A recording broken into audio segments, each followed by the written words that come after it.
This is how my first employer refused to pay me 55 days of work.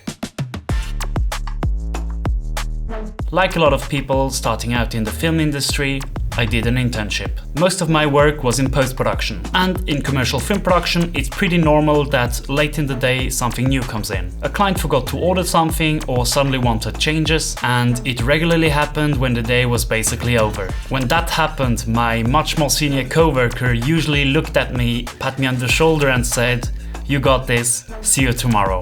And I always stayed and did the work, because I wanted to leave a good impression. Pretty early in my internship, a producer approached me and asked, "What are you doing this weekend?" To me it sounded like small talk. But then she said they had a casting this weekend and they would need someone to film it. So of course I said yes, and you know how it works. It always just starts with one additional day of work, and then more and more requests come in. She said that the director wanted to see all the castings on Sunday to decide who to recommend to the agency and the client. So that one extra day on Saturday turned quickly into an all-nighter, which already meant more than 2 full days of work. And once you said yes like that the first time, it becomes much easier for people to pressure you again later. So I ended up working more weekends than I actually had weekends off. And after 11 months, all the nights and weekends added up to 55 days of overtime. Not 55 hours, 55 days. That's more than 2.5 months of extra work. At the end of the year, we had to hand in our overtime to HR. HR would then talk to management about paying that overtime.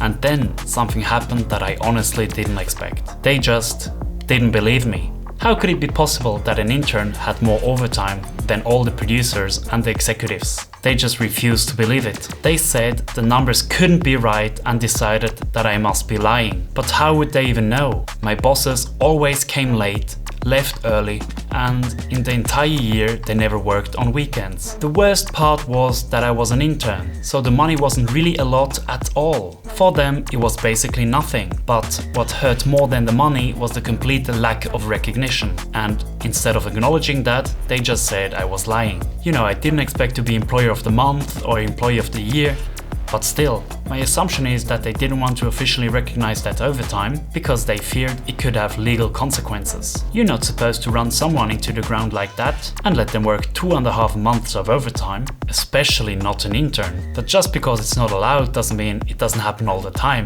And to be clear, I didn't do all that work because I was forced. I did it because I wanted to learn. I honestly believe that every extra hour meant I was learning faster than the other interns. And that was definitely true, even though it wasn't healthy at all. But the studio itself had a really bad work culture. They burned through employees constantly. People kept quitting and they were always looking for new talent. If you want to protect yourself from being pushed into endless overtime and you're afraid to stand up for yourself, which can sometimes feel almost impossible, it helps to have things outside of work, even if they are not real. Say you're out of town on weekends. Say you already have plans after work. Say you're in a sports club, for example, especially if you're young. So in the end, I never got the money, I never got the recognition for more than 2.5 months of extra work in just 11 months.